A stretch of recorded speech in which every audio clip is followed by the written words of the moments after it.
con una anécdota personal que yo tengo con el Museo Casa Quinta de Bolívar, y es que hace aproximadamente unos, yo les digo, 2009, 2010, 15 años, que yo estaba en los primeros años de universidad, me gustaba, pues, o sea, siempre me gustaba ir a los museos y demás, y venía un poco como intentando ver qué rumbo historiográfico iba a tomar, si colonial o algo más contemporáneo, como muchos colegas hicieron. Pero recuerdo mucho que en el montaje de la Quinta, en ese momento, en la habitación del Libertador, que es aquí por este lado, los que conocen el museo, espero pues vengan y lo van a ver, estaba sobre su mesita de noche, sobre los libros que él tenía ahí, una edición de la guerra de Karl von Clausewitz. Clausewitz, que fue este teórico político militar prusiano, alemán, que escribió, o que es famoso por aquella infame frase de la guerra es la continuación de la política por otros medios. Esa es la parte cortita, ¿no? La frase es mucho más larga, tiene pues otro contexto, en fin, pero la guerra es la continuación de la política por otros medios. Eso a mí me llamó muchísimo la atención que ese libro estuviera ahí. ¿Por qué? Porque Bolívar muere, como sabemos, el 17 de diciembre. Aquí hay más espacios si quieren seguir. Por favor, sigan. Aquí hay más, acá hay 2 sillas. Bienvenidas. Muere el 17 de diciembre de 1830, pero la edición en alemán de la guerra se publica por primera vez en 1831.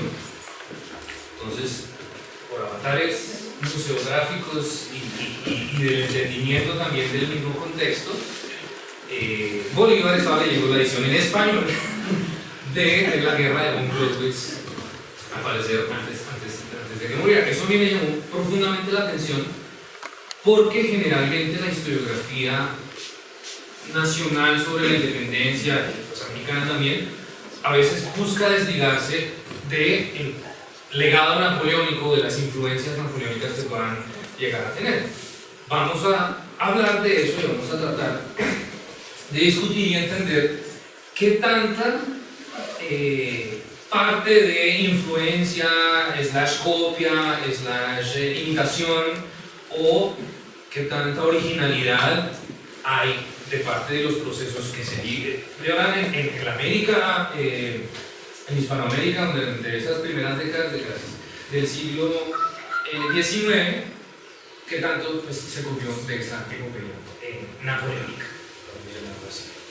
Entonces, una de las razones de esta comparación histórica historiográfica es esa, esencialmente enmarcar o tratar de poner en contexto geográfico, social, histórico, temporal, lo que pasó en un continente y lo que pasó en el otro, cómo son ambas cosas partes de un mismo, pero también continuación de, ¿sí?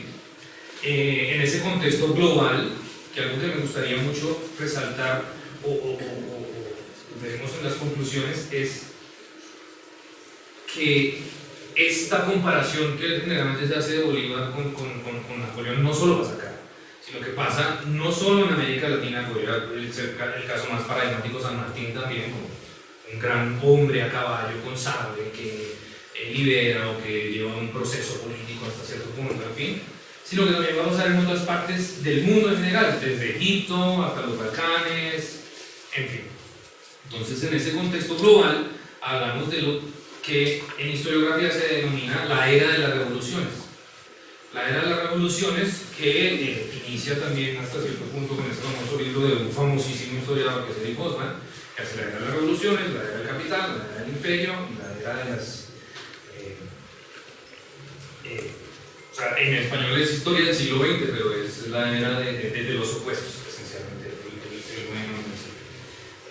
Entonces, esa era de las revoluciones podríamos enmarcarla temporalmente desde la revolución de las 13 colonias americanas en 1776 hasta 1848, que son las revoluciones liberales.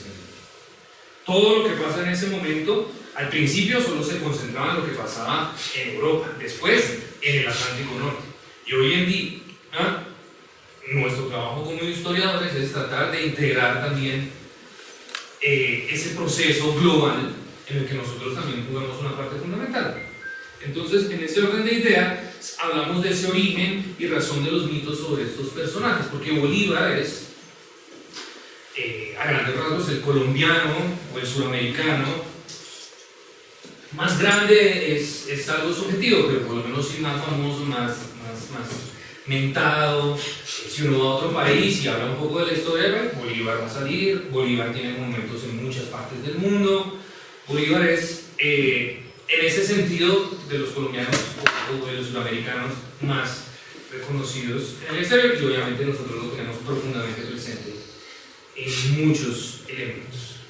Vamos a hablar un poco de eso también más adelante, y de las construcciones de memoria e historia que van a venir después de la muerte de Bolívar y de Bonaparte. Entonces vamos a empezar con el primero, que es Napoleón Bonaparte. Napoleón Bonaparte, famoso pues por la película reciente del año pasado, de la cual trataremos de hablar un poquito al final, es para muchos el hombre y el nombre que define el siglo XIX, y las cosas que él hizo o que en colectivo su nación, su idea política trató de hacer, impactan directamente nuestro vivir hoy en día, ¿sí? Tiene muchísimas aristas, muchísimos grises, muchísimas sombras también, pero fue el hombre que fue. ¿En qué sentido? En que, por ejemplo, su legado más importante, que es el Código Napoleónico, en el que está basado el Código Civil colombiano y el de prácticamente 150 países del mundo, se sigue usando hoy en día. Napoleón concedió el divorcio, acabó los guetos de los judíos, le quitó la educación a la iglesia. O sea, es el motor, digamos, de esa modernidad, al punto tal que después Hegel, que volveremos a ver, el filósofo prusiano, después de que las franceses ocupan Prusia, Alemania, porque en 15 días Napoleón destruyó el gran imperio prusiano, que era el imperio del siglo XVIII más fuerte, Federico el Grande, que era como el paradigma militar de la época. Napoleón, bueno, y sobre todo el mariscal Soult, que era su compañero, en 15 días acabó con el imperio. Y cuando Napoleón entra a Berlín, es algo que, por ejemplo, recuerdo mucho, en la universidad siempre se hablaba de la foto de Hitler en la Torre Eiffel y de cómo destruyeron a los franceses, y los franceses siempre se ven rápido, y una cosa y la otra. Yo recuerdo que yo llevé la foto de una pintura gigante que es de Napoleón entrando por la puerta de Brandenburgo en Berlín, que los destruyó en 15 días. Y ahí, en ese momento, Clausewitz, que es la primera referencia que les traigo hoy, estuvo en contra de Napoleón, porque él era prusiano, pues su país acaba de ser invadido. Después pasa a ser parte de las fuerzas de Napoleón, porque el ejército, la gran armea, el gran ejército de Napoleón integró a los demás países que iban conquistando o anexando a su imperio. Y después, cuando Napoleón pierde en Rusia, se vuelve a cambiar de bando Clausewitz. Y ahí es de donde va a sacar todos sus axiomas y sobre sus teorías sobre esa guerra, digamos, contemporánea. Clausewitz es el que habla de la guerra total y la guerra absoluta. ¿Sí? Está la guerra total, en donde todos los recursos de una nación van directamente a la guerra, y está la guerra absoluta, que es procurar la mayor cantidad de daño posible recibiendo la menor cantidad de daño posible. Y esa barrera, que duró prácticamente casi 150 años, solo se va a romper hasta lo que es hoy el paradigma de la guerra, que es la bomba nuclear. ¿Sí? El piloto que iba llevando y que lanzó el Enola Gay sobre Hiroshima solo hizo así. Ese fue el mínimo daño que recibió. Y el daño que causó fue increíble. Esa fue, digamos, el paradigma de la guerra que Clausewitz vivió, que Napoleón instauró en su momento. Vamos a hablar pues un poquito más al detalle de eso. Aquí hay más espacio, si quieren. Y esencialmente estamos ante la figura histórica de la cual se ha escrito más, aparte de Jesucristo. La mayor cantidad de obras históricas, historiográficas, hasta literarias, con mayor presencia de un personaje histórico después de Jesucristo es Napoleón. ¿De quién más es el título? Pero Napoleón murió hace 200 años. Y hay 50.000 figuras antes. Alejandro Magno, Julio César, Aníbal, Carlomagno, en fin. Y él es el que está llevando ese momento. Entonces, cuando Hegel lo ve en Berlín, él dice, está pasando, el espíritu de nuestro tiempo está pasando. Así de condensador de todo el proceso de cambio que es el siglo XIX, va a ser Napoleón. En lo político, en la manera de mostrarse, porque los orígenes de Napoleón son, entre comillas, humildes. Él viene de la periferia, él viene de una isla en el Mediterráneo que se llama Córcega, de una familia acomodada, pero en la periferia. ¿Sí? Y cuando él entra a estudiar en la academia, primero en la academia militar y después en la Escuela Real de Guerra en París, se le van a burlar un montón por su acento, porque pues habla francés, pero habla con un acento italiano fuertísimo que nunca se le va a quitar, tiene todas las costumbres del Mediterráneo, o sea, era un provinciano. Y como provinciano, la pasó muy duro primero en su isla, que son esas cuestiones de la historia un poco que el año antes de que Napoleón naciera fue que Córcega pasó a ser parte de Francia. Antes respondía al gobierno de Saboya y a otras entidades políticas que existían en esa zona del Mediterráneo. De no haber sido solo no, solo dos. Como hoy en día. Córcega y Cerdeña están pegaditas, las podemos ver aquí en el mapa. ¿Sí? Aquí nació Napoleón. Esta es la periferia de Francia. Y un año antes, o sea, si hubiera nacido un año antes, no hubiera sido, o en otras condiciones, no hubiera sido francés. Y bueno, es la ucronía, o el que hubiera sido, sí, ciertas cosas hubieran pasado.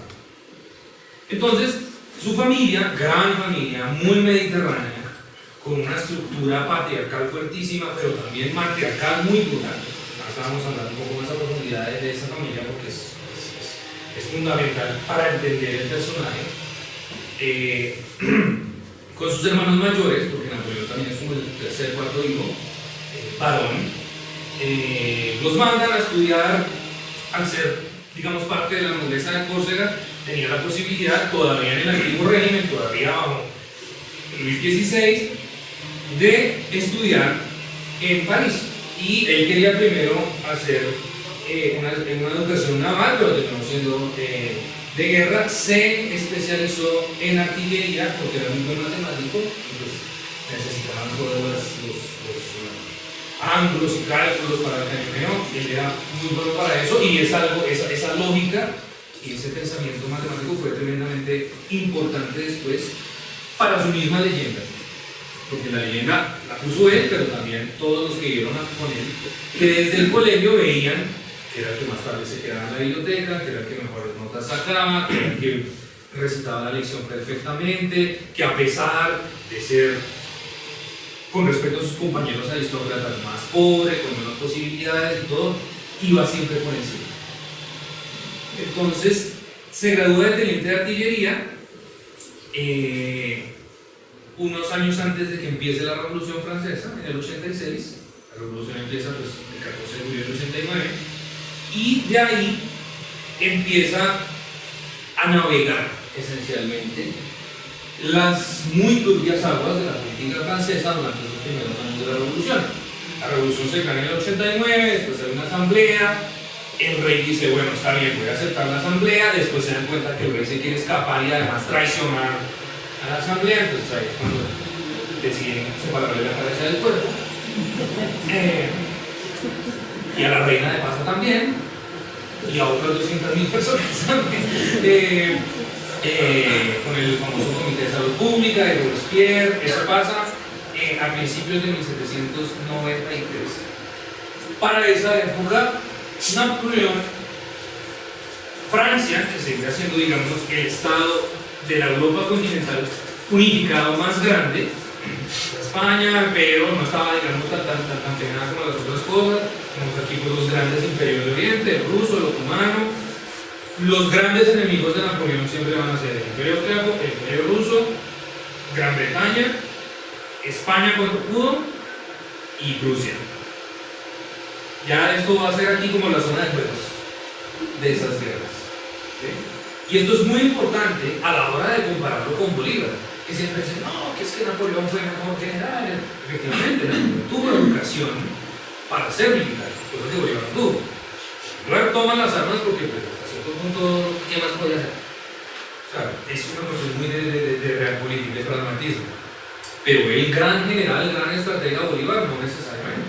Los grandes héroes de la independencia, bueno, está por ejemplo el Pantano de Vargas. En el Pantano de Vargas, cuando se le empieza a salir de las manos un poco la batalla de Bolívar, Bolívar entra en shock, y ahí es cuando Rondón le dice, voy. Y él le dice, ¿sabe usted la patria?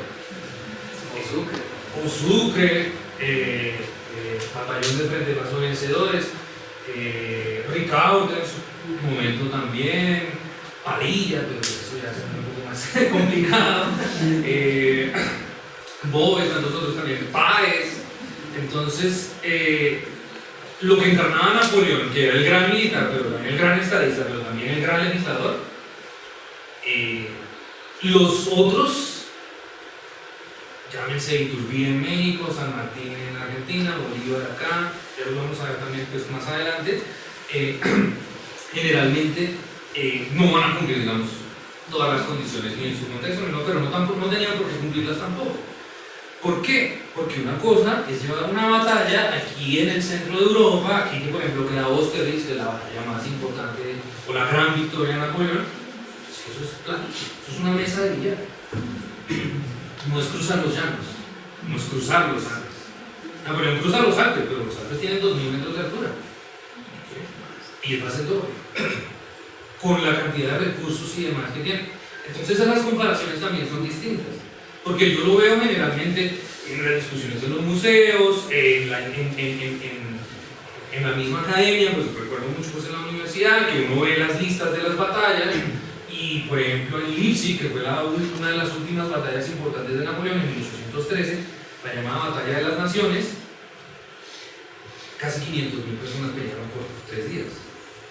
500.000 personas vestidas al estilo napoleónico, con los grandes sombreros, con las charreteras, con todo este lujo, pólvora, humo, caballos muertos, gente tirada en el piso. 500.000 personas. Son cifras que solo se pudieron equiparar o igualar 100 años después en las trincheras de la Primera Guerra Mundial. Ese era el nivel de la máquina de la guerra. Ese era lo que, por ejemplo, dice David Bell, las guerras napoleónicas son la primera guerra total que pone todos los recursos de todas las naciones en el esfuerzo de la guerra. Pero pues es una guerra que todavía era muy elegante, tremendamente caballerosa, ¿sí? Está este coronel famoso, se me acaba de olvidar el apellido, que tiene esta frase famosa en la batalla de Loa en 1807, que les estaban disparando pues, a los granaderos que estaban en caballo y empezaron a hacer así, y les digo, levanten la cabeza que no les están tirando mierda, les están tirando balas. Ese es el espíritu de la guerra, ese es el espíritu romántico de la guerra, de ir el general Lasalle, que era el general de los húsares, que aquí vamos a tener húsares también, y es una de las influencias importantes, que es el cuerpo de caballería ligero, y en la época napoleónica eran los que primero llegaban y no eran muy queridos porque eran los que primero llegaban y los que primero saqueaban. Y era la vida del dandy romántico por excelencia. Era el aventurero, era, mejor dicho, el más verdad. Que hay una película muy buena napoleónica al respecto, que no sale Napoleón, que la hizo Ridley Scott. Es de las primeras películas de Ridley Scott, si tienen la oportunidad de verla, se llaman Los Duelistas. Es la primera película que la hace y es buenísima y narra la historia de todas las guerras napoleónicas y de cómo durante esas guerras dos soldados se enfrentan a duelos, que es algo muy romántico también, ¿sí? Es como solucionemos nuestras cosas afuera a sable, todavía no conocían las antiguas y elevadas artes del machete, entonces era sable de caballería y entonces uno ve Leipzig que tiene 500.000 personas, volviendo pues al tema, pues Boyacá tiene 4.000, Ayacucho va a tener 10.000, pero una cosa es llevar y darle comida a 500.000 personas en el centro de Europa, ¿sí? Darle pasto a los caballos, mover un cañón, y otra cosa es llevarlos a la pampa de Ayacucho. Por eso las cifras son diferentes, por eso hay que analizarlos de una manera diversa. ¿Sí? ¿Señor? Entre los dos bandos, sí, eran como 300.000 de las coaliciones, porque las guerras napoleónicas se llaman las guerras de coalición, fueron 8 guerras de coalición. Napoleón ganó 7, pero pues, así es eso siempre. Se reconoce, es la última. Entonces, volviendo a ese contexto de Napoleón, él tiene su primer gran éxito en Tolón, en donde los ingleses, eternos enemigos de los franceses, querían tomarse el puerto porque ahí se estaban haciendo los barcos de la armada francesa. Francia se quiere defender, declara la revolución y todos los reinos alrededor le declaran la guerra porque como es posible, o sea, es que quitarle la cabeza al rey. Es inconcebible lo que estaba pasando y era una acción directa de guerra. Entonces, los prusianos, el Sacro Imperio Romano Germánico, que todavía existía, pero que después se llama la Confederación del Rin, el Reino de Italia, que era el Reino de Saboya, Inglaterra, obviamente, los demás están tremendamente asustados porque las noticias viajan muy rápido. En otros países se dan cuenta, si ellos pueden, nosotros también. Y pues todos los reyes empiezan como a agarrarse un poquito más el cuello porque tal vez también se los quiten, se los desprendan. Entonces, esto es importante porque va a generar un primer proceso militar muy importante que es la leva en masa, la conscripción, que para nosotros parece algo, bueno, fue algo natural, que es todo hombre mayor de 18 años hasta cierta edad tiene que prestar servicio militar. En el momento en Francia, en 1792, que los empiezan a atacar por todas las fronteras, que es todo hombre de 16 a 70 años, capaz de mantener un arma en la mano, se va para el frente inmediatamente. ¿Cómo se sostiene ese esfuerzo de guerra? La revolución no es solo militar, la revolución no es solo política. Es en este mismo momento en que también está pasando la revolución industrial.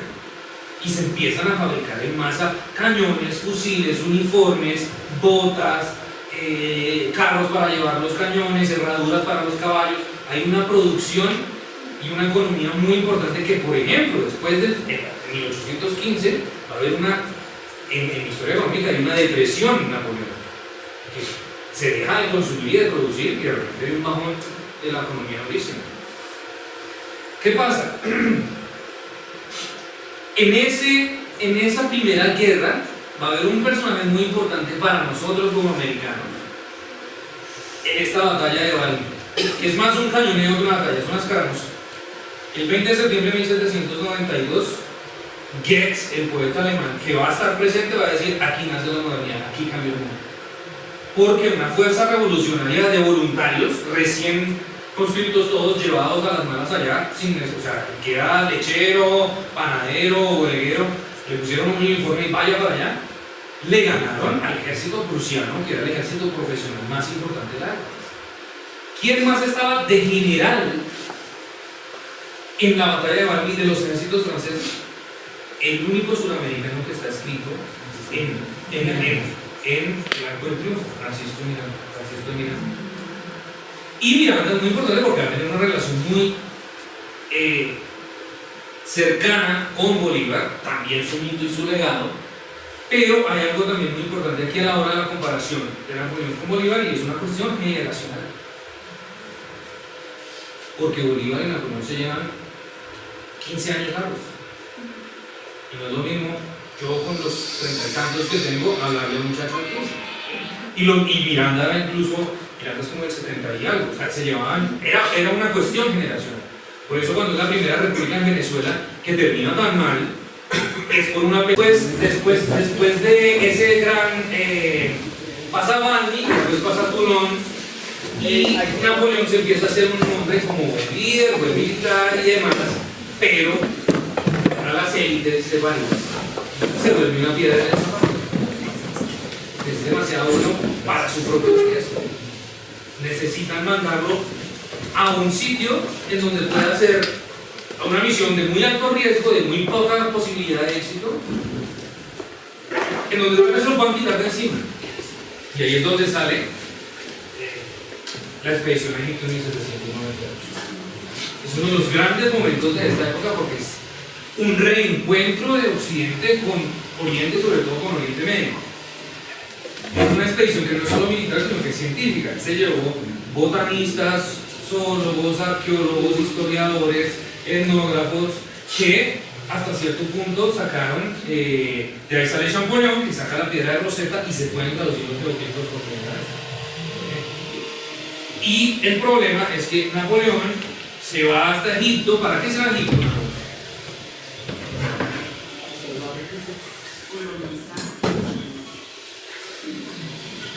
Para sacarle la piedra a su enemigo de Roma, en Inglaterra. A Inglaterra no le importaba incluso que le llegaran a Londres. A Inglaterra no le importaba que le llegaran a la India, y por Egipto se puede llegar a la India. Entonces, por el mar Rojo, por el Golfo de Adén, se puede llegar a la India. Y apenas se dieron cuenta de que Napoleón iba para allá y que llegó, los británicos entraron, mejor dicho, en pánico total y mandaron a su mejor hombre, que era Nelson, a hacerle frente, y él bloquea la flota francesa en la bahía de Abukir, ahí en Alejandría, y a Napoleón le toca hacer la vuelta larga, le toca subir por encima. Y al final, le toca también escaparse él solo y dejar al ejército ya literalmente engrampado porque les cayó la peste, los otomanos ya no estaban tan alegres con Napoleón allá, los otomanos también empiezan como a modernizarse un poco porque se dan cuenta que todo el continente se está moviendo para un lado y ellos están quedando atrás. Muchas cosas empiezan a pasar muy al tiempo, porque los otomanos, por ejemplo, son enemigos del otro gran enemigo francés, que es Rusia. ¿Sí? Y el enemigo es mi amigo. Napoleón le mandó muchísimas cartas al sultán, casi se convierte al Islam. Hace poco salió un libro que es de Napoleón y el Islam, y es que él casi hace pues el takbir, que se llama, para convertirse al Islam y así ganarse a los otomanos, que eran pues todos los Balcanes, Anatolia. Egipto era nominalmente parte del Imperio Otomano y era una fuerza, por lo menos en recursos netamente humanos, muy grande, que iba a ser muy difícil controlar después. Pero bueno, entonces en 1798 pasa eso, él regresa heroicamente. La jugada a los que estaban en París, los políticos, Sieyès y bueno, otros nombres, no le sale tan bien porque llega con muchísimo prestigio y lo vuelven a mandar a una campaña muy difícil y lo mandan al norte de Italia. Y ahí es donde aparece esta batalla, por ejemplo, que aquí vemos. Es una imagen muy interesante porque es el niño Napoleón en la academia y la sombra del gran hombre que va a ser. Hay un afiche de una película muy interesante con esta misma analogía y es bastante particular, que sea así. Y es, si pueden buscar los afiches del episodio 1 de Star Wars, que sale el niño Anakin Skywalker y la sombra es Darth Vader, que es en lo que se va a convertir en. Entonces, es más, o sea, no creo que haya sido basado pues en esto, pero es interesante verlo así.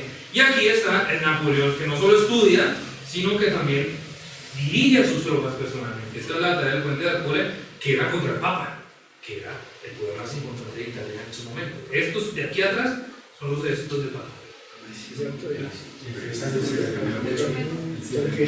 Sí. Y lo mandan a Egipto, lo mandan a Italia, después a Egipto y después lo vuelven a mandar. Porque en todo eso se empieza ya a construir el mito. Él se hace un nombre, a sí mismo se hace un nombre, pero también se empieza a creer su nombre. ¿Sí? Y es interesante ver esta imagen, pues, que es icónica, que es la que todos conocemos. Esto es lo que pides, esto es lo que te llega. Este es el Napoleón que Napoleón le mandó a hacer a Louis David, al pintor, 5 pinturas exactas de él para colgarlas en diversos sitios. Era propaganda política de la mejor calidad. Y 50 años después, 30 años después de la muerte de Napoleón, se recrea la misma escena de una manera mucho más aferrada a la realidad. Es como es ese cruce de San Bernardo. Son los mismos soldados, son las mismas cosas que están pasando, pero también era una manera de humanizar ese mismo mito. Este hombre aquí se ve intocable.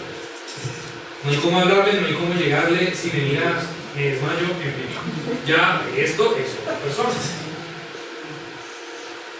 Entonces, después de Egipto, él vuelve, se forma el triunvirato primero, después un consulado, en donde él va a ser líder de facto de Francia, ya con sus nuevas provincias expandidas, porque la revolución no la pueden tumbar, y hasta cierto punto Napoleón es la revolución expandida por el continente a través de las armas, ¿sí?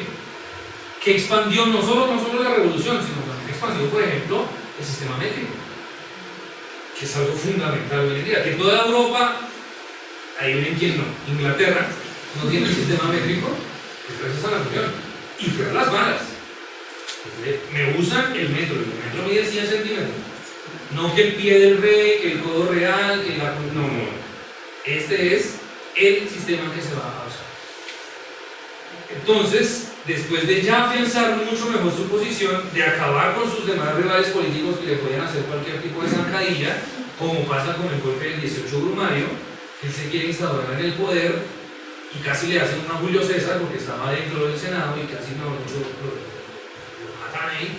Y es su hermano el que le salva el pellejo, que estaba atrás con los granaderos, y él es el que entra con la guardia consular en ese momento, que después va a ser la Guardia Imperial, y instauraron a Napoleón en el poder como único líder de Francia. Ya después se hicieron preparativos y demás para que el 2 de diciembre de 1804 Napoleón, en Nuestra Señora de París, en Notre Dame, se corone a sí mismo como emperador y haga un cuadro que es más grande que esta sala para narrar el evento. Y hay algo muy importante ahí, como lo hablábamos de la familia, y es que la señora que está aquí atrás, la Carlota Bonaparte,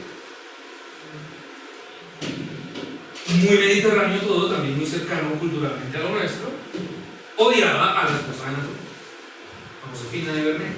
Se odiaban a muerte, porque obviamente la mamá quería lo mejor para su hijo, no quería una viuda que le llevaba casi 10 años a su esposo, con hijos ya mayores de edad y todo, que además tenía fama de libertina. Entonces, y pues Josefina tampoco se iba a bajar porque era una mujer con una personalidad también tremendamente fuerte. Entonces, en la pintura, Napoleón le dice a David: hágame el favor, me pinta a mi mamá aquí atrás, grande, que todos la vean. No me importa que el mariscal, que el embajador, que yo no sé quiéncito, porque todos están pintados. Si uno va al Louvre, puede ver la cara de cada uno y está ahí la identificación. Este es Soult, este es Ney, este es Murat, son todos los mariscales. El papa que está aquí atrás, no lo puse, que Napoleón pues le quita la corona y está con él. Sí. Pero el mayor insulto que le hizo su mamá, que siempre estuvo con él para todo, fue no ir a la coronación. Era el momento más importante en la vida de su hijo. Y ella, por pura tirria con las cosas, no fue. Pero de todas maneras, Napoleón la mandó a pintar a él, porque pues, era un hijo de mami también al final. ¿Quién más estaba en París en 1804? Simón Bolívar. Dentro de Saint-Denis, de Notre Dame, no creo. Pero igual toda la ciudad, como un evento de esa magnitud, no podía pasar ajeno a él. Él ve ahí a lo que Hegel diría el espíritu de su tiempo pasado. Y además coronarse emperador. Emperador en un país que 10 años antes le había quitado la cabeza al rey. Es que eso es lo importante de ver aquí en este contexto. Después del rey absoluto y del lujo de Versalles y todo eso, y que le quitaron la cabeza, 10 años después, otra vez están coronando a alguien, no como rey, sino como emperador. Esa era la fuerza ya que tenía Francia. Y por los siguientes 10 años, Francia va a hacer y deshacer por toda Europa. Le van a hacer 8 guerras a Napoleón y le va a ganar todas las que le pusieron, pues a excepción de las últimas dos, esencialmente. Como Jena, aquí están los granaderos, o sea, era de un carisma impresionante. Él creó una condecoración que todavía se entrega en Francia, que es la Legión de Honor, que es el honor más alto. Como ya después crea la Cruz de Boyacá también. El más alto. Pero el mayor honor que alguien podía recibir de Napoleón, sobre todo si era un soldado, es que él personalmente se acercara y le hiciera así una oreja. lo pueden ver en películas y pues obviamente están en documentos, hay muchísimos documentos sobre esta época, y él decía, él reconocía a las divisiones de un ejército de casi 1 millón de personas, que él sabía cada general, cada batallón hacia dónde iban. Una vez uno se perdió yendo hacia Rusia, se perdió y no sabía y tenía los mapas y pasó el emperador. ¿Qué pasó? No, pues estamos perdidos. Déjeme ver. Usted es el tercer cuerpo del mariscal Davout que salieron hace 2 días, más tarde. Así él era así. Pero es esa meticulosidad y esa cosa. No dormía, no comía. Pero todo eso va a empezar a alimentar el mito mismo de que era un hombre no necesariamente sobrenatural, pero sí diferente a los demás por lo menos, al punto tal de hacerle frente a todos sus enemigos y ganarles bien, no como medio le gané medio gol a 0, no, ganaban por goleada. A los prusianos les ganó por goleada. A los rusos en Austerlitz, en Guerra y Paz, como pueden leer en los primeros capítulos, la crema innata de la aristocracia rusa muere en las colinas de Platzen, que lo hicieron horriblemente en la última película, pero bueno, eso ya no cambia. ¿Qué pasa? Pues que todo maldito cae al final. Por cuestiones netamente políticas, uno dice, pero ¿por qué Napoleón se iba a Rusia? Si eso ya se sabía que iba a ser, que el general invierno y que nunca no hay nadie que le va a ganar a Rusia. Ese es un primer mito que hay que tumbar, porque a Rusia sí la conquistan, y más de una vez. Los vikingos fueron los primeros. Los mongoles fueron después, la Horda de Oro.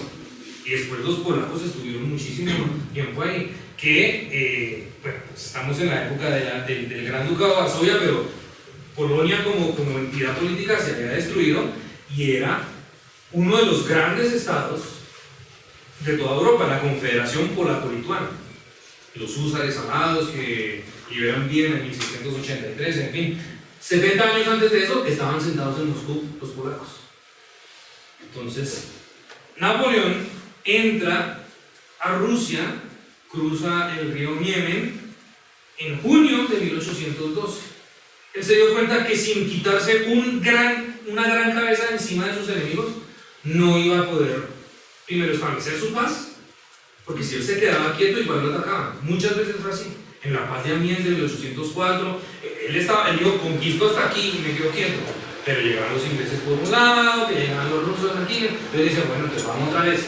Y así por 10 años, y 8 guerras. Entonces él dijo, bueno, la única manera es matar a la culebra por la cabeza. Entonces se fue para Rusia. El Niemen es en la frontera aquí de Bielorrusia, más o menos por acá, y echó la gran marcha hasta Moscú. Y Napoleón se sienta en el trono de Moscú. Como vemos que no hay él llegó y se sentó. ¿Qué pasa? La encontró vacía. Y todo el reino y toda la corte del zar y demás echaron 800 kilómetros para arriba hasta San Petersburgo. Pero eso ya era muy arriba. Y ya era octubre. Y ya se. Y no solo eso, sino que además 1812, ya están los datos levantados, fue tal vez el invierno más duro del siglo XIX. Las temperaturas fueron absurdas desde mucho tiempo antes. Entonces, ahí hay un mito, pero pues también está el mito de que Napoleón llega a Rusia, se sienta, su error es demorarse y decir, aquí ya no hay nada que hacerme de vuelta. Porque pues, obviamente, ya como emperador y demás, vaya uno diga ya. Entonces, y los mariscales iban y le decían, sí, tal, porque se referían a él así, y él obviamente montaba en cólera y todo. Era una personalidad pues bastante complicada. De ahí empieza la gran retirada. Y es con los rusos atrás y cuando más van avanzando, después con los prusianos, con los austríacos, con todo el mundo atrás, hasta que se devuelve a París. Y en París los mismos mariscales, los 20 mariscales que los invitó a su matrimonio, que fueron sus amigos, que en muchos casos, por ejemplo con Murat, fueron su familia también, porque Murat era su cuñado y su mejor amigo hasta cierto punto, que después lo traicionaron. O sea, Murat también se da cuenta que ya no hay nada que hacer, y él se cambia de bando, y pues Napoleón se siente traicionado. Por eso la cara que tiene acá, que es en la abdicación de Fontainebleau en 1814, y a él lo mandan a la isla de Elba, que es otra isla que queda aquí cerquita a Córcega por la Toscana, que pues, o sea, digamos que ya ahí se estaba reuniendo el Congreso de Viena, que es muy importante para nuestra historia también sudamericana, porque se acaban las revoluciones y después llega una gran restauración monárquica y absolutista. Los grandes poderes, los reinos, toman el cuerpo a las manos y no dejan que vuelva a haber una revolución o un conato pues, de revuelta como estos, y el absolutismo es durísimo en ese momento. Y ahí, ¿quiénes están? Pues obviamente vienen están los austriacos, pero están los rusos, están los españoles, portugueses, todos están allá. España es obviamente una gran historia, y él mismo lo va a decir en sus memorias: España fue mi úlcera. Si mis grandes enemigos fueron Gran Bretaña, Rusia, ¿verdad? España era el grano que no me podía rascar en las patas. Esencialmente eso era España. Era la úlcera que acabó con muchísimas divisiones y batallones de franceses, con guerra irregular. Es el 2 de mayo en Madrid, pero después los ingleses. Napoleón invade Francia porque quería llegar a Portugal, porque Portugal e Inglaterra siempre han sido muy buenos amigos. Entonces los ingleses se venían aquí por Portugal para tratar de hacer que fue la murallita Napoleón por acá, mientras él estaba acá. ¿Sí? Hay que moverse con todo, es tremendamente impresionante cuando uno lee, por ejemplo, hay un libro, está en español, pero es un bloque número 5, así como de 1120 páginas, una cosa así, que es las campañas de Napoleón de Chandler, y él va batalla por batalla, o sea, es un trabajo impresionante de archivo, de análisis, de todo, y él narra el proceso de Napoleón para preparar una batalla y para preparar la geopolítica también, porque geopolíticamente después se casa con los austriacos. No quiero pelear más, entonces me caso con la hija del emperador, con María Luisa, después de separarse de Josefina. Pone a todos sus hermanos de reyes en alguna parte. En España pone a su hermano mayor, a José, pero en Holanda pone a Luis. En Italia va a poner a Murat y a Carolina, que era su hermana, y a Murat, que era el cuñado. En fin, en Polonia pues va a poner también a familia. ¿Qué pasa? Después de eso, aquí hay una herida abierta en España que no permite pues, poner más esfuerzos de guerra acá. Él se empieza a devolver, pasa a Leipzig, pasa a París, lo mandan después a Elba, pero pues, o sea, de ser el emperador de todo esto, que te confinen en una isla del tamaño de la mitad de Bogotá, pues, ¿sí? O menos, no es tan divertido. Entonces él se escapa y se viene aquí por la costa del sur de Francia, y empieza a subir hacia París en lo que se llama la campaña de los 100 días. En la campaña de los 100 días es muy interesante ver, porque aquí ya está restaurado Luis XVIII, rey de Francia, o sea, ya los Borbones volvieron con todo el poder, ya no hay nada que hacer. Es muy chistoso ver los periódicos de París en esa época, porque cuando él está acá, dicen: el monstruo ha desembarcado. Cuando va por acá, el tirano se acerca. Napoleón ya está en el centro de Francia. Honor y gloria al emperador, que y hay escenas muy famosas en la miniserie. Todo esto lo pueden ver en YouTube, la miniserie de Napoleón, que es con John Malkovich, con Gerard Depardieu, con Isabella Rossellini, que es muy interesante. Se ve ese episodio de que viene Ney, que era su otro gran amigo mariscal, compañero en mis batallas, con esa confraternidad que da la guerra, que también va a pasar acá mucho, y le tapa la entrada a París, y el Napoleón se va sin chaqueta y dice: aquí estoy, dispárenme. Y los soldados sueltan los fusiles y salen y se abrazan todos. Y eso también pasa en Waterloo y en otras películas, porque es un episodio muy, muy interesante para ver. Eso pasó al día 50 de la campaña de los 100 días, porque los otros 50 fueron ir hacia acá, hacia una llanurita que se llama Waterloo. Y ahí acaba la historia. Ahí Napoleón es derrotado. Otro gran mito es: si hubiera salido bien, si Grouchy, el mariscal, hubiera escuchado los cañones y hubiera atendido, hubiéramos, o sea, Napoleón hubiera ganado Waterloo. Sí, pero en la siguiente lo hubiera bajado, porque la cantidad de fuerzas que estaban reuniendo otra vez estos imperios aquí era impresionante. Él iba a caer sí o sí. Eso era una epopeya muy romántica, en donde uno sabe su destino trágico y su destino horrible, que también, por ejemplo, lo habla en las lecciones de historia de la filosofía universal, que dice que los grandes individuos tienen un destino trágico. No pueden llevar una vida de paz y tranquilidad, tienen que sufrir. Y le pasó a Napoleón y le pasó a Bolívar también.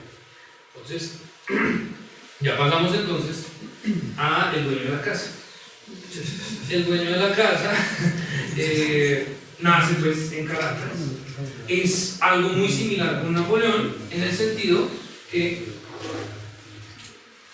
nacen de buena familia, pero en la periferia. ¿Sí?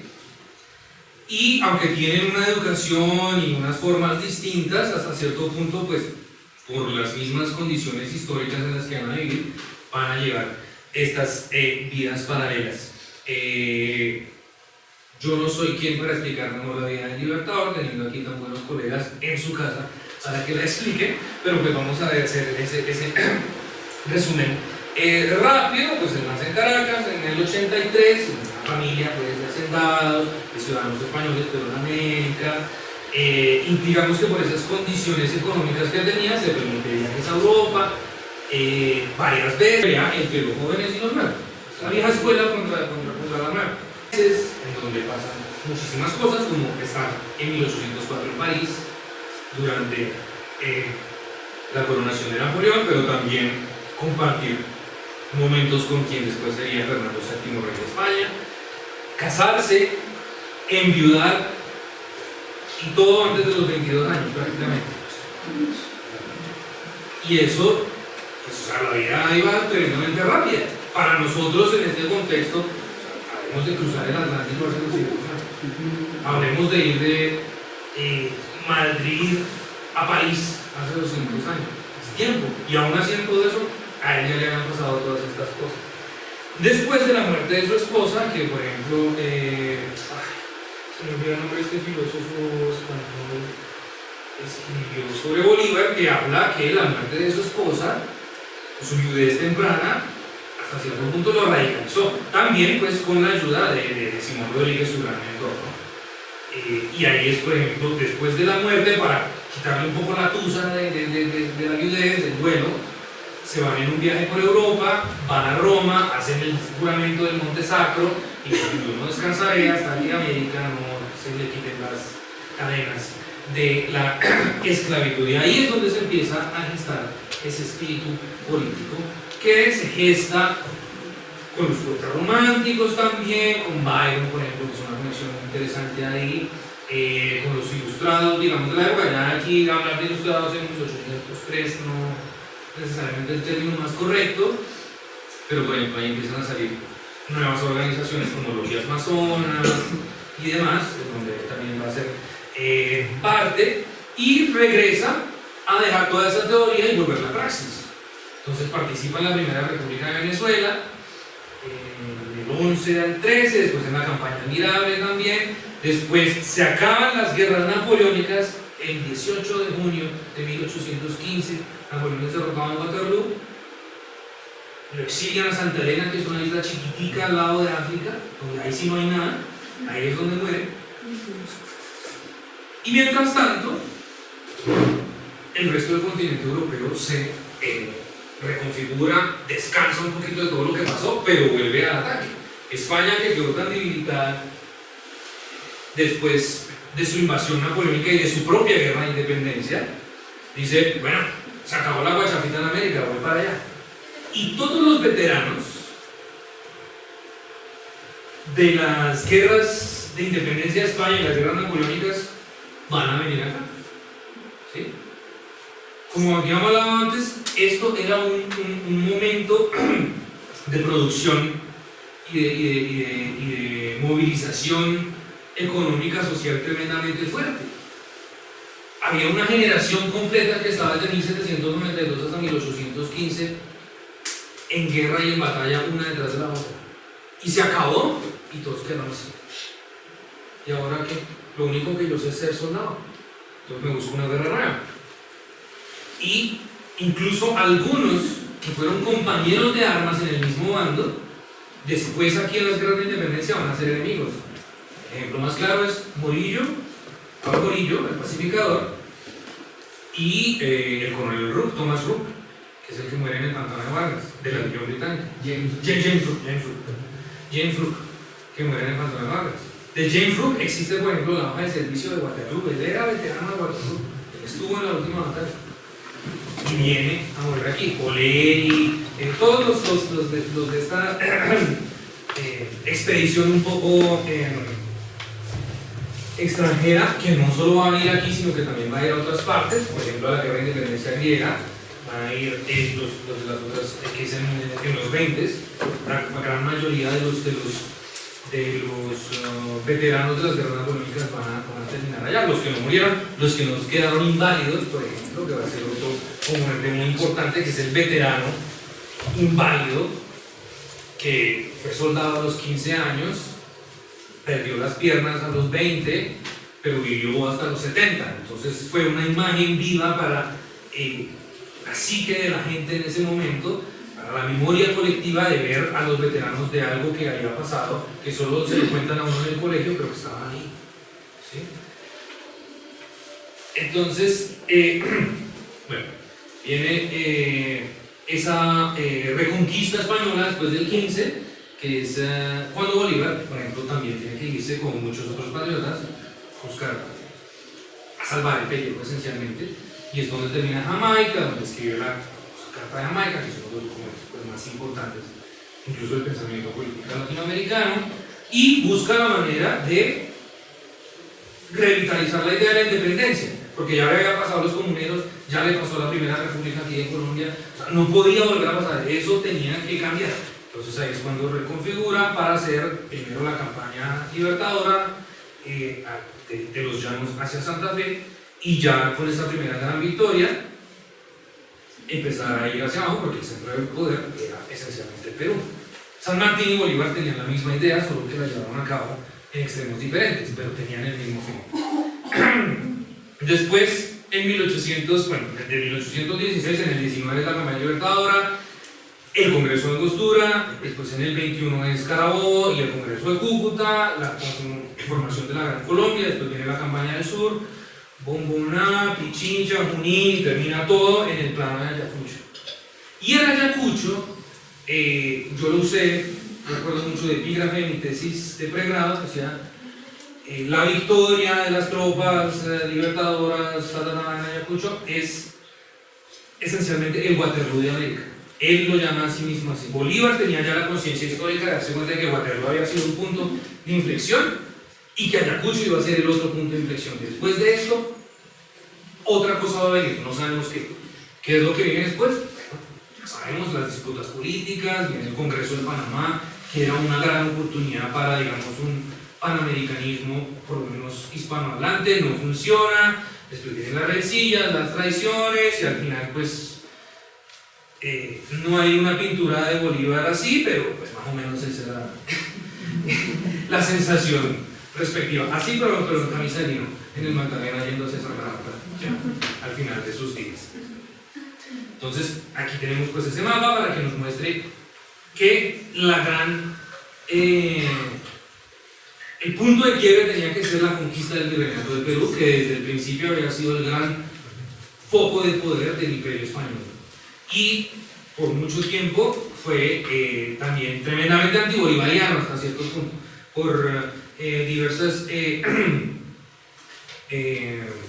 eventos que sucedieron, la relación con las élites políticas de Lima no era lo mejor, ni con la de Quito, porque pues era el Benedizo de Caracas, entonces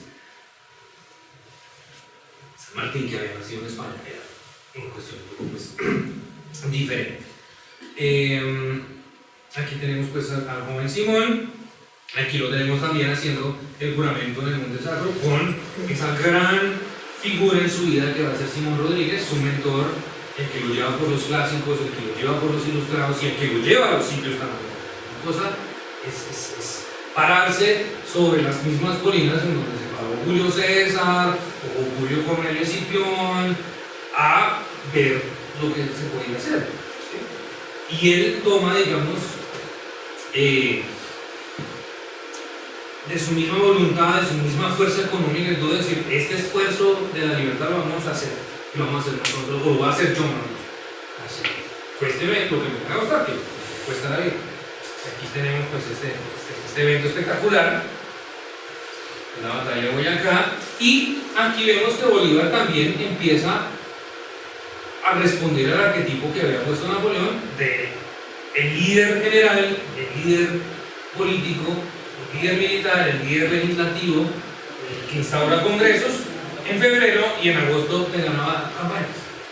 Entonces Bolívar se convierte también como en ese hombre hasta cierto punto universal, por lo menos para nuestro contexto.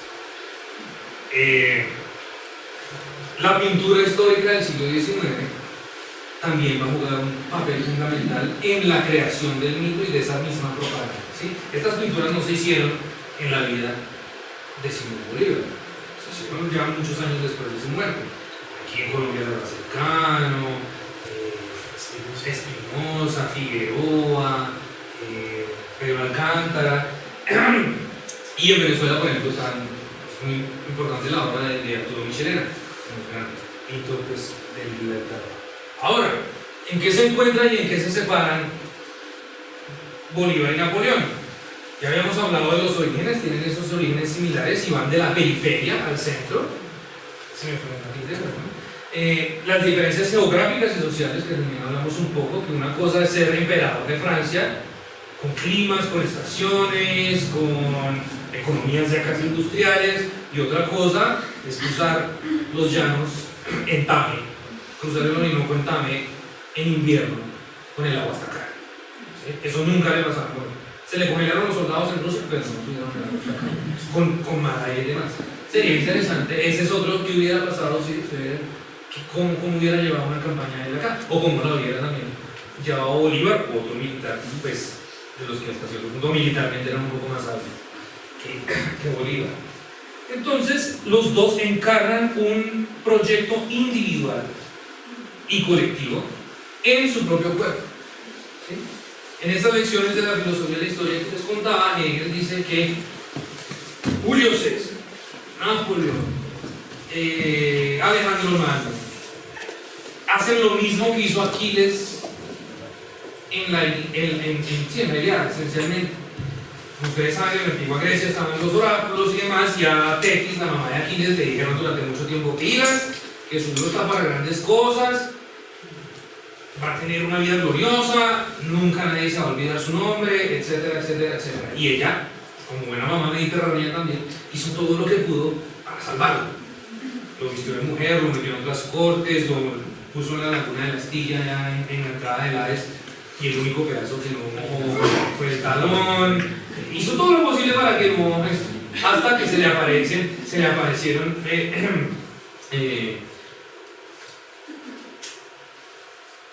las modelos, las diosas del destino a Aquiles, le dijeron: puedes escoger tener una vida tranquila, vivir mucho tiempo, disfrutar de tus hijos, de tus nietos, de tus bisnietos, etc., o una vida de gloria y tu nombre será inmortal para el resto de la eternidad. Todo el mundo hablará de tus aventuras y de tus cosas, incluso 5000 años después en la Quinta Bolívar, mencionado por. Entonces, él tomó el camino difícil. Y los grandes hombres, él toma ese camino difícil también. Personalmente, muchas veces motivados por las circunstancias, pero también muchas veces motivados por su propia voluntad. Entonces, esa encarnación del proyecto napoleónico, del proyecto bolivariano, no solo lo ligan a ellos como grandes individuos, pero además a las naciones a las que van a pertenecer. ¿Sí? A mí me gusta mucho esta estatua, porque ¿dónde más han visto esta figura exacta de Bolívar? En la plaza. No, porque ahí Bolívar está sentado. Esta es la estatua que está en los cerros. Ahora está en el Paseo de la Independencia. Y esta es la misma estatua que está en el Paseo Bolívar de Barranquilla. Y en el Parque Bolívar de Medellín. Exactamente. No, la del Bolívar de Medellín está un poquito. Tiene una otra posición de las manos. Y la posición mejor en el frente. Y esta es la que está en París. Y a veces la gente me pregunta: ¿por qué una estatua de Bolívar en París? Y mi respuesta es: ¿por qué no? Si es uno de los grandes hombres de la historia de la humanidad, ¿por qué no va a estar? Atrás de él está Lafayette, el general francés que ayudó a la guerra de independencia americana. Y despuésito está el rey de Bélgica de la Primera Guerra Mundial, que se me acaba de olvidar el nombre, pero o sea, y fue una estatua que donaron las 6 repúblicas bolivarianas, ya en este caso 6, para el centenario de la muerte, en 1930, y está en una ubicación en París, en la esquina más cara de París. Atrás está el Louvre, aquí está el río, aquí está el Petit Palais, el Gran Palais, mejor dicho, está en el mejor sitio. ¿Y por qué no? Obviamente, porque pues, es uno de los grandes hombres, ¿sí? No hay que dejarse, no hay que embriagarse en el mito del gran hombre de Bolívar, pero no hay que tampoco quitarle ningún mérito, ni a él ni a los que estuvieron con él, ¿sí? Generalmente, cuando llegan los días de nacionales aquí, las fiestas patrias, no, que nunca hubo independencia, que Bolívar era un traidor, que Bolívar balcanizó el continente, que es un término que también es un mito horrible, porque pues, si vemos aquí el mapa de los Balcanes, Estados Unidos, eran una sola unidad, y fue la región geográfica de Europa con mayor unidad política, social, económica, geográfica en toda la Edad Moderna, porque fueron otomanos desde 1389, porque es que los otomanos conquistan primero Europa que Constantinopla. El Imperio Otomano fue primero europeo, y en 1389, ¿por qué 89? Porque en 1389 la batalla de Kosovo, y 600 años después empiezan los problemas en Yugoslavia cuando es el 6º centenario de la batalla de Kosovo, que sabe Milosevic y demás. Pero ahí sí hay una balcanización en la que se empieza a partir la región. Pero aquí fue desde 1389 hasta la Primera Guerra Balcánica en 1912 una unidad. Entonces, eso de que la balcanización, que generalmente es algo que se dice mucho desde España también, pero pues aquí se pone mucho ese discurso, no tiene pues mayor asidero. Se genera entonces un modelo de personalidad de gobierno, es el hombre a caballo, y o sea, a Bolívar ahí solo le falta la Constitución en la mano, pues, o sea, para hacer esa encarnación del sable ilustrado, ¿sí? Del general político, que es un término que usa un colega mío español, Alberto Cañas, que escribió un libro que compara a los grandes generales de la época. Su capítulo sobre Bolívar es como el mal flojo, pero es interesante para ver los demás. Rafael Viejo en España, Capodistrias en Grecia, Napoleón obviamente, y pues todos los que beben, digamos, de esa sombra. Es el hombre que legisla, es el hombre que gobierna con ambas manos, y a diestra y siniestra en muchos casos también.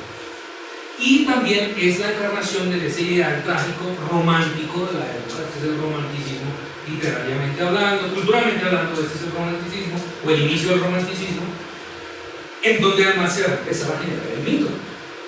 El primer mito también va a ser el mito napoleónico, y ¿quién va a poner ese mito siempre primero? Por ejemplo, Dumas, Alejandro Dumas. Su papá fue general de Napoleón y de las guerras revolucionarias, pero el más grande de todos va a ser Víctor Hugo. Stendhal también en Rojo y Negro, pues, una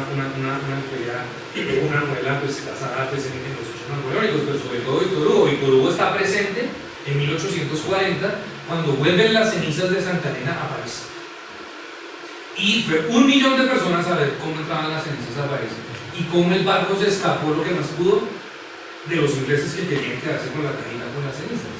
Y ahí viene otra parte muy importante también.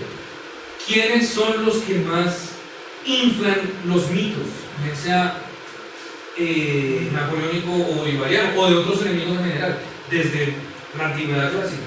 Los enemigos, los que ganan también. ¿Quién infla más el mito de Napoleón? Los ingleses. Los ingleses están absolutamente obsesionados con Napoleón para todo.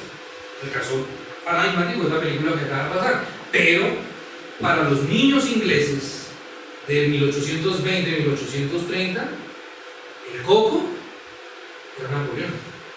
Las mamás le decían: si no se come la sopa, si no se va a dormir temprano, viene Napoleón y se lo lleva a Rusia. Así asustaban a los niños. Y ahí nace el mito de que él fuera chiquito. Napoleón medía 1,69. Chiquito, nuevo. ¿Por qué se ve chiquito? Lo mismo pasa con Bolívar, tampoco era tan bajito. Los granaderos de Napoleón tenían que ser mínimo de 1,80.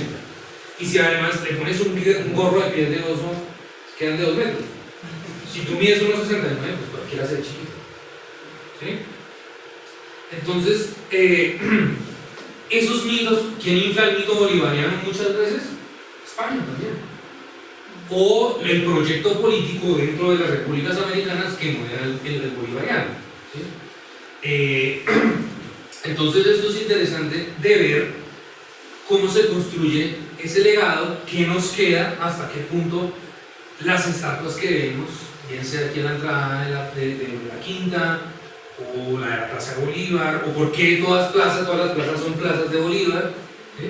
Porque, por ejemplo, eso es un resultado de que el proyecto conservador político en Colombia es el que gana, porque el padrino político de los conservadores es Bolívar. ¿Por qué? Pues porque era hacendado, era rico. Por más masón y por más de que leyera libros de masonería mientras hacían el Tedeum en la catedral, lo que sea, el símbolo o el padrino político de los conservadores colombianos era Simón Bolívar. Laureano era el hincha número 1 de Bolívar. Impresionantemente. En Santander no es que fuera muy pobre, que digamos. Pero ahí viene entonces la diferencia entre un liberal y un conservador en Colombia. ¿Cuál es la diferencia entre un liberal y un conservador? La hora en que va a misa. El liberal va a las 7 de la mañana para que no lo vean que está yendo a misa, porque van a decir, ay, no tan liberal, pero yendo a misa. Y el conservador va a las 12 para que todo el mundo lo vea. Pero la diferencia es mínima. Entonces ahí se genera un concepto político nuevo, hace más o menos 100 años, Vilaltela se llama el autor, que habla sobre el cesarismo democrático. Porque ¿quién es el gran inspirador de Napoleón y Bolívar? Julio César. ¿Por qué? Porque los patriotas colombianos, por ejemplo, o hasta cierto punto también, que es el momento, por ejemplo, artísticamente y arquitectónicamente del neoclasicismo, volver otra vez a los griegos y los romanos, era más fácil apegarse a las virtudes clásicas, por ejemplo, de Cincinato, que fue un cónsul romano, que tuvo el poder, hizo lo que tenía que hacer y se fue a cultivar su tierra. Y después la situación se puso tan complicada que tienen que ir a llamarlo otra vez. Entonces, por ejemplo, el Cincinato colombiano era Naín, que lo llaman para el Congreso de Cúcuta, ya viejo, ya, y él quería ser presidente, pero ya lo pone vicepresidente y le da todos los honores, ¿no? Pero él es el Cincinato que fue. Porque es más fácil apegarse a esos modelos, a esos arquetipos de la antigua Grecia, que a Rousseau, que a Voltaire, porque eso ya es muy radical, eso ya estaba muy... Para eso sí levantaba las cejas de la gente. Pero si uno decía, no, los antiguos atenienses y la democracia, entonces decían, bueno, porque tienen una distancia conceptual e intelectual de 2500 años, entonces es más manejable. Este tipo de alegorías nos hablan de eso también. Coronado por el tiempo, hay muchas figuras de Napoleón vestido de dios romano, de Marte, también vestido así. Y el gran modelo es Julio César. No es Alejandro Magno, porque Alejandro Magno sí conquista por conquistar. Él solo va de pura aventura, y así fue toda su vida. A veces el gran debate de decir si Alejandro Magno tuvo un imperio o no, yo diría que no, por eso mismo, porque no hay un centro de poder y no hay como una idea de hacer algo más. Julio César, evidentemente, y después Napoleón y Bolívar sí van a tener un proyecto político mucho más establecido y se van a basar en eso. Entonces, de ese cesarismo democrático se desprende entonces el bonapartismo, que es las mismas funciones o los mismos modelos políticos en cuanto a gobernanza de una sola persona que es fuerte, que puede controlarlo todo, todas las aristas del gobierno las puede controlar una persona, como lo hacía Julio César, pero ahora en la modernidad, como lo es Bonaparte. ¿Sí? Y si transportamos eso al contexto local sudamericano que tenemos, los caudillos. Que Colombia no es el país necesariamente con los arquetipos más grandes de caudillismo, porque puede ser un fenómeno, por ejemplo, que lo habla mucho pues, historiador clásico John Lynch, que habla pues, de los caudillos en Latinoamérica, en donde está Santa Anna en México, Rosas en Argentina, Páez es el típico caso del caudillo, y el caudillo es más el gamonal, el supragamonal, ¿sí? El megagamonal, ¿sí? Porque él hace de su país su finca, ¿sí? Esencialmente es así. Y son los mismos modelos políticos que los tenemos hasta hoy en día, ¿sí? Llámese revolución bolivariana o neoliberalismo colombiano en los 2000, es el gran personaje que trata a su país y a su gente como si fuera pues el gran gamonal de la finca, ¿sí? Doña Bárbara, pero versión política. Eso es heredado de Santander, no de Bolívar, porque el corregimiento de Bolívar fue el que fracasó. Sí, pero no, pero o sea, ambos proyectos al final fracasan porque pues después vienen, son otras cosas. Pero los modelos vienen de una parte. O sea, eso no salió ex nihilo, perdón, de la nada, que Santander o Bolívar o Páez o Iturbide o lo que sea. O sea, Iturbide dice, vamos a hacer un imperio mexicano, pero eso no fue algo que se le ocurrió en los sueños. Él está viendo los modelos. ¿Y qué pasa? Algo muy importante en las independencias latinoamericanas. Toda esa gente está jugando con el periódico del lunes. ¿Sí? Ya saben cómo terminó el partido. Entonces, por ejemplo, cuando a Bolívar lo quieren nombrar dictador, él hace no, espera un momentico, porque yo no quiero ser un segundo Napoleón. O yo quiero ser un Napoleón, pero en ciertas cosas y en otras no. ¿Sí? Y todos los demás se van a pegar de ahí. Entonces, tenemos aquí... El modelo de Bolívar era Washington. De hecho, él tenía correspondencia con Washington. Sí, pero está el modelo de Washington, está el modelo prusiano también, está el modelo inglés.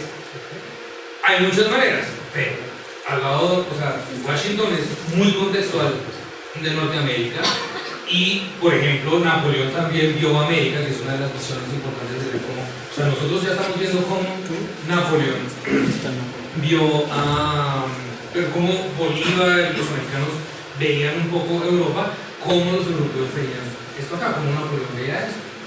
Y ahí entra otro ejemplo histórico del cual hemos hablado, muy importante, que es Haití, que era colonia francesa, la más importante. Y Napoleón es derrotado en Haití, porque Napoleón manda tropas a Haití, y a todas las sacan, menos a ciertos polacos que se quedaron al final y hoy en día son una minoría étnica todavía en Haití. Pero el mismo Louverture después también va a basarse en Napoleón, así es que quiero ser. Y Napoleón también ve esa América, por ejemplo, de Washington, y dice, vendámosle Luisiana. ¿Qué hacemos nosotros con eso? No nos está dando ni nada. Y les venden la misma Norteamérica, que era francesa.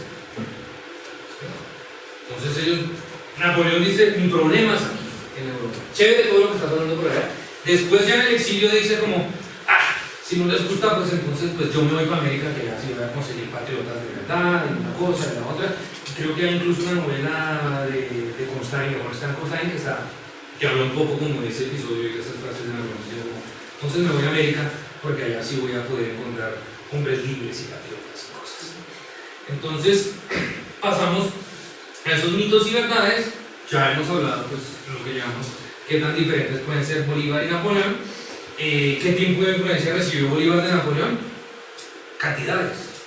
Los que les digo, el periódico del lunes sabía lo bueno y sabía lo malo. Las noticias llegaban obviamente un poquito más atrasadas, tarde, filtradas, un montón de cosas, pero llegaban. Y se sabía que perdió en Rusia, se sabía que fue coronado, se sabía que ganó en Austerlitz, se sabía que lo exiliaron, eso se sabía. Y ya se sabía cómo terminaba la historia. Entonces él no quería terminar igual. Ni él, ni San Martín, ni ningún otro. ¿Qué otra influencia muy importante tiene? Aquí también se aplica el cambio en el modo de hacer la guerra. ¿Sí? La campaña libertadora se pelea incluso con armas del siglo XVI, con armas de la conquista, de los conquistadores españoles. Pero a mí me gustaba muchísimo el monumento de los héroes, y para mí era el monumento preferido mío desde la ciudad, lo veía casi todos los días del colegio hacia acá, porque estaban todos los nombres de los batallones, y los nombres que salían ahí a mí no me sonaban de nada. Volticeros, cazadores, húsares, zapadores. Todos son esos términos que se usaban en el ejército francés, que empiezan a salir de ahí. Los volticeros son hasta una especie de guerrilleros que van adelante de las formaciones cerradas, así en bloque de columna. Habían como otros soldados sueltos por aquí que medio disparaban, que eran como francotiradores. Esos eran los morticeros. Vencedores de Boyacá, Sí. se utilizaba el enemigo. No, vencedores de Boyacá, obviamente no. Pero húsares, volticeros, coraceros, lanceros, asimismo, porque los grandes lanceros napoleónicos eran los lanceros polacos. De la batalla de Somosierra, que es exactamente la misma carga de Rondón, pero versión napoleónica. Destápenme ese pedazo de allá y mandan los lanceros para allá. Entonces, eso, la marcha forzada. La campaña libertadora es la típica marcha forzada napoleónica de llegarle rápido al enemigo por donde menos lo van a esperar, por donde se supone que es más difícil. El páramo de Pisma de Napoleón es el cruce de San Bernardo. ¿Sí? Los austriacos no esperaban que les fueran a llegar por detrás de los Alpes y allá les llegó Napoleón, haciéndolos, o sea, los ejércitos de Napoleón hacían 70, 100 kilómetros en 2 días, con equipo, con cañones, con pólvora, a pie, no en autopistas ni en caminos, sino en lo basal y todo. Hay muchos, sí, perdón, me emocioné, muchos diarios al respecto. Ahora, ¿quién fue el mejor político, general, líder, estadista, amante, etcétera? Esposo, hermano? Cada uno tiene que ser juzgado bajo sus condiciones y sus tiempos. ¿Sí? ¿Cómo hubiera sido un Napoleón con la familia que tuvo Bolívar? ¿Cómo hubiera sido un Napoleón con Manuelita y no con una Josefina? ¿Cómo hubiera sido un Bolívar con Josefina si se vuelve a casar? Tuvieron chance porque vivieron en la misma época y en la misma ciudad por un tiempo. ¿Sí? Pero todo eso hay que analizarlo más que comparándolo, poniéndolo los dos no en una balanza, pero sí en el mismo lugar para ver qué tiene uno y qué no tenía, o qué no tenía uno y qué tenía uno y el otro no. Bolívar hizo el doble de kilómetros a caballo que Napoleón, por ejemplo. Solo con eso, experiencia, conocimiento del terreno, etcétera, etcétera, lo que les acaba de decir, o sea, cruzan los Andes cuántas veces de un lado a otro. Pongan un cuerpo del mariscal Ney a cruzar de aquí a Honda. ¿Cuándo llegan? ¿Cuántos se mueren de malaria? ¿Cuántos se mueren de otras fiebres? ¿Qué van a comer? ¿Cómo van a comer? La cantidad de fuerzas, o sea, de números. Uno mira los diarios de Santander de la campaña libertadora y salen 2 cañones, 3 cañones. Pero ¿cómo vas a llevar más cañones? ¿Por dónde los vas a meter? ¿Sí? No es lo que les digo, esa mesa de Villa, que es el centro de Europa, que está hecha para eso. O pues la desarrollaron también para eso, y no desde antes, porque es también, hay algo muy importante aquí, y es que el teatro de guerra de Napoleón es el mismo teatro de guerra que se venía usando desde la época romana. Las guerras medievales también pasaron ahí, las guerras de religión, o sea, ya las rutas de batalla se sabían, las batallas casi siempre pasan todas al mismo ladito. En Waterloo, por ejemplo, está Waterloo a un lado, está Agincourt, que fue la batalla de los franceses contra los ingleses en la guerra de los 100 años, la guerra de Juana de Arco. Más adelantico está el Marne y el Somme, que son batallas de la Primera Guerra Mundial. O sea, todo está ahí. Y Sedan también queda cerquita. O sea, todo pasa en el mismo sitio. Aquí, el conflicto de la campaña libertadora es el primer gran conflicto que pasa en esta zona geográfica del mundo después de la conquista. O sea, 350 años antes. 350. Fue una zona del mundo que no tuvo conflictos armados sino hasta ese momento. Entonces, se adelantaron todas las páginas de ese desarrollo militar y se aplicaron las reformas y se aplicaron batallones, orden cerrado, conscripción, oficialidad, diario de campaña, tantas cosas se aplican inmediatamente a la campaña libertadora, también al Almirable y a los otros momentos de la guerra de independencia, con el contexto de acá. ¿Se acuerdan que les había hablado de la guerra total y de todos los recursos que se manejaban y demás? John Lynch, el que hace una de las biografías de Bolívar, en esa biografía de Bolívar él habla de que al final para un guerrillero, como fue Bolívar en su momento, como fueron muchos otros próceres de la independencia, que hicieron guerra irregular, para un guerrillero cualquier guerra es total, porque él va con lo que tiene, no tiene más. Entonces todo lo que pase, todos sus recursos los pone a el servicio pues, de su causa militar. Entonces esa también es una guerra total. Y ya lo habíamos hablado un poco, que es la verdad o mentira que hay en la construcción interna, desde nosotros como ciudadanos colombianos y a lo largo pues, de la historia del Estado colombiano, de la nación colombiana, y externa. La versión que nosotros tenemos de Bolívar es muy diferente a la versión que tienen en Perú. Y eso se ve hasta en los monumentos también. Bolívar está en Lima, en un rincón de la plazoleta del Congreso, en una estatua bonita y todo, pero más bien encerrado. San Martín, la estatua de San Martín es la estatua central de una de las principales plazas de Lima. Y todos pasan por ahí, y ese es su DNA de la independencia. Entonces, eso empieza a cambiar aquí. Y generalmente dicen, pero es que Bolívar quería hacer otro Napoleón y demás. Después de lo que venimos hablando, ¿quién no quería ser Napoleón en esa época? Es como dentro de 100, 200 años que digan, no, es que tal jugador de fútbol quería ser como Messi. ¿Qué jugador de fútbol no quería ser como Messi? Entonces tenemos todos los ejemplos.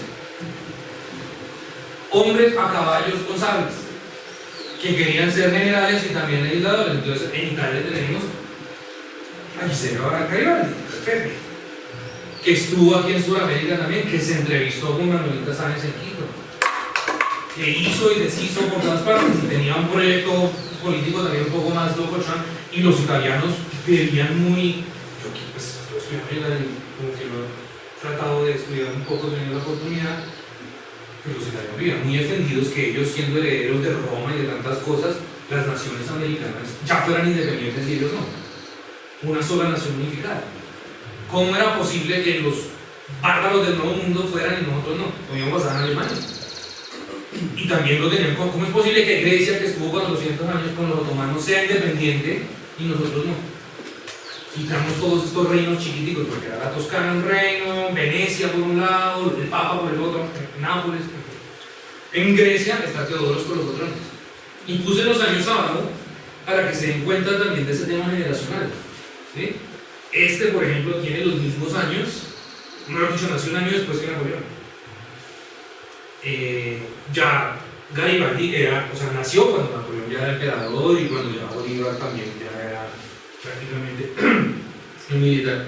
Y no solo en el contexto europeo occidental de pensamiento, sino que también está en Egipto. Mehmet Ali, que es el primer rey de Egipto, él también va a ser uno de esos grandes hombres y va a modernizar el país y va a llevar bajo sus hombros el destino de la nación. Y Mehmet Ali es un caso muy interesante porque él es un albanés étnico que nació en Grecia, pero termina siendo rey de Egipto. ¿Sí? Es muy interesante. Y tenemos los ejemplos americanos también. José de Iturbide en México, que hace el imperio mexicano en 1821. José de San Martín, pues del que ya hemos hablado, en una pose pues ya muy similar, ¿cierto?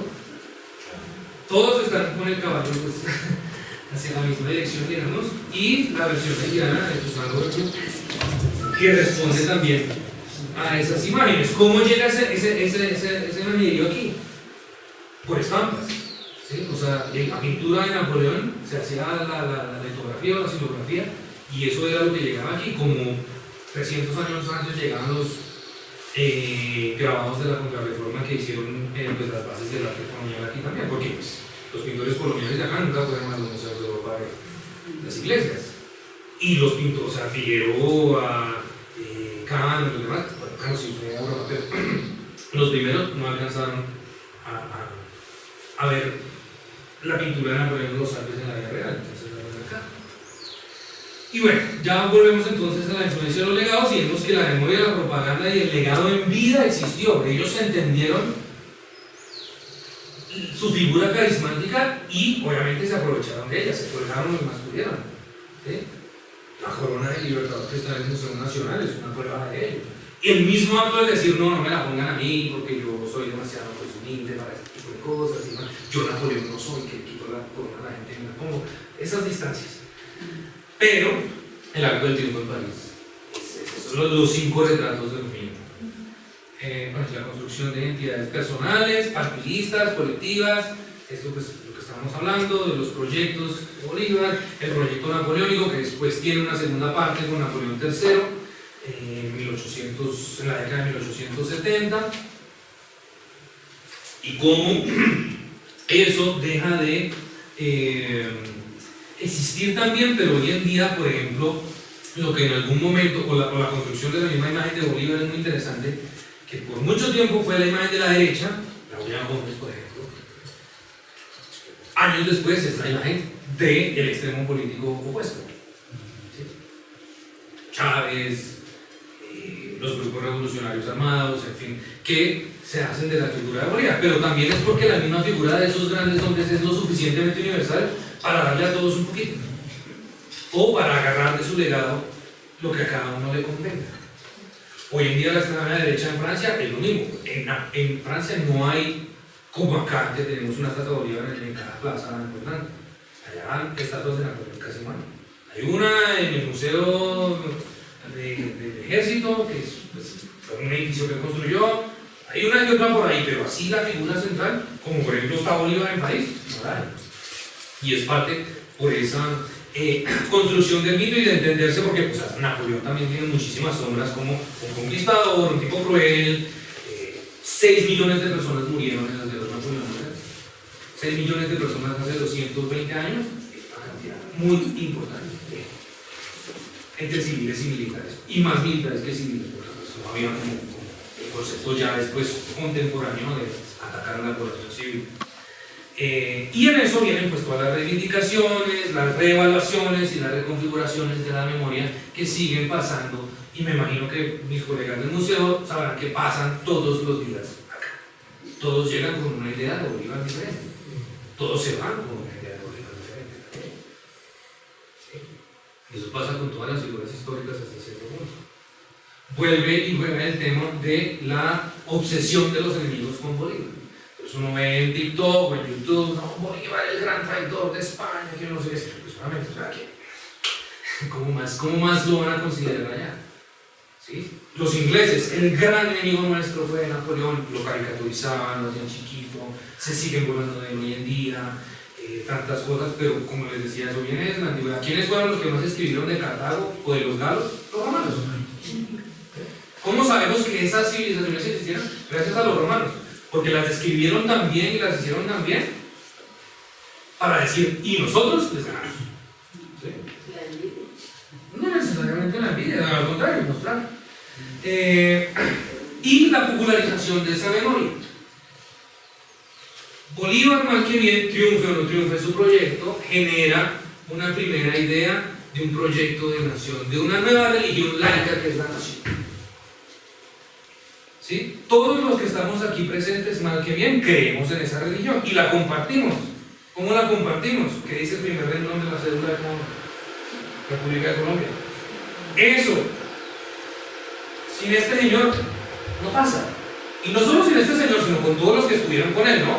Porque eso es algo importante. Nos centramos mucho en una figura individual, pero ¿dónde está? Él solo no puede, por más que quisiera. Es como la estatua de Medellín, que yo quisiera darle a todos los colombianos una fortuna, pero solo tengo mi espada para defendernos.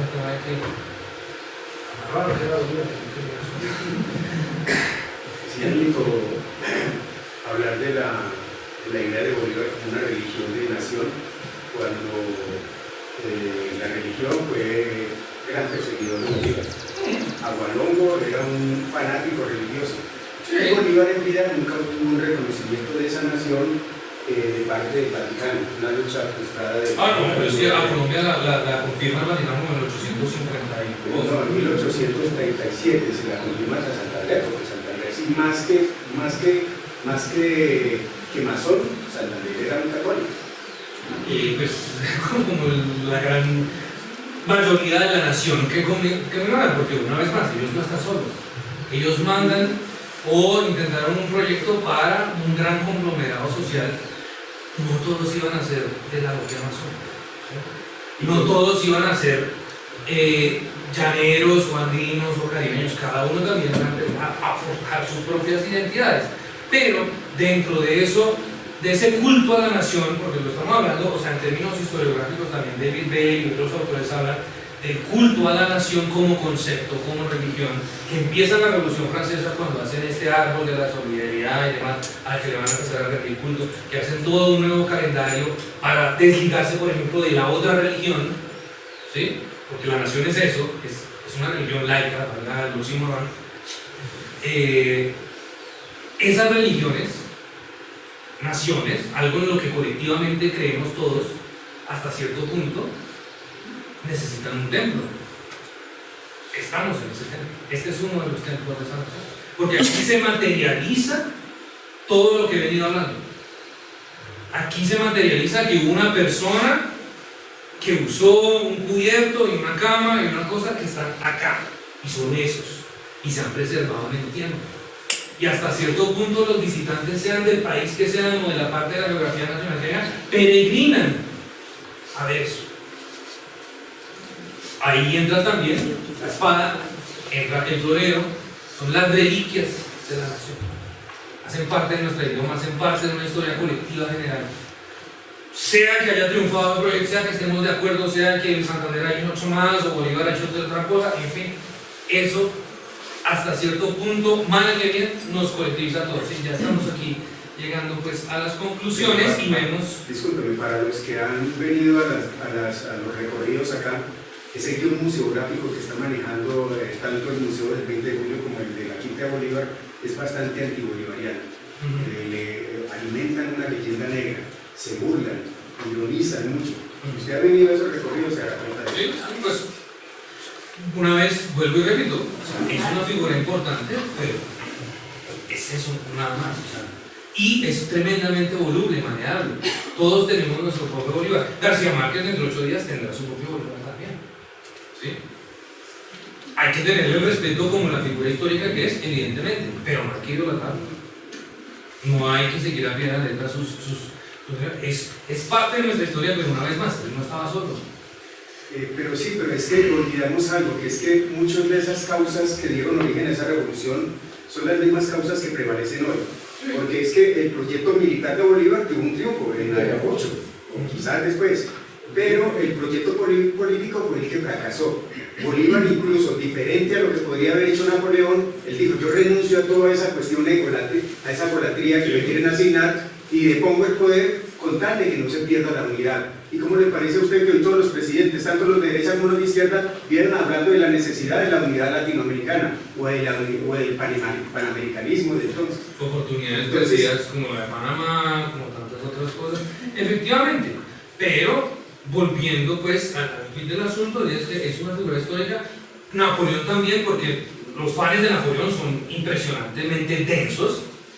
O sea, no porque el tipo, sí, bueno, es un montón de cosas buenas, pero pues si también sacamos todas las cosas malas que quedan, ¿sí? Es prácticamente un genocida también, si lo ponemos en los términos de hoy, ¿sí? Entonces no hay que idolatrar esas figuras. Está interesante analizar el culto, disfrutar del legado que nos tiene, por ejemplo, como el altar de la patria en la Quinta San Pedro, que es un lugar espectacular. Me encanta, sobre todo porque siempre hay un perrito ahí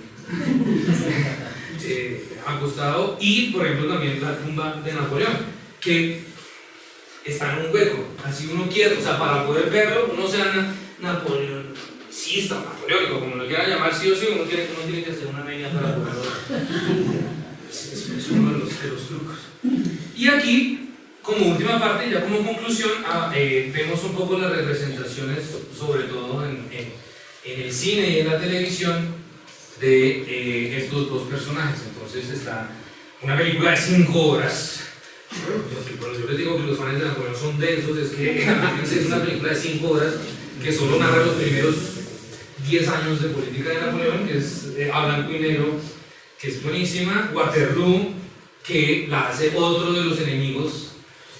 En ese momento pues era la Unión Soviética, pero los rusos también están tremendamente obsesionados con Napoleón. Dostoyevsky, Tchaikovsky en la aventura de 1812, en fin.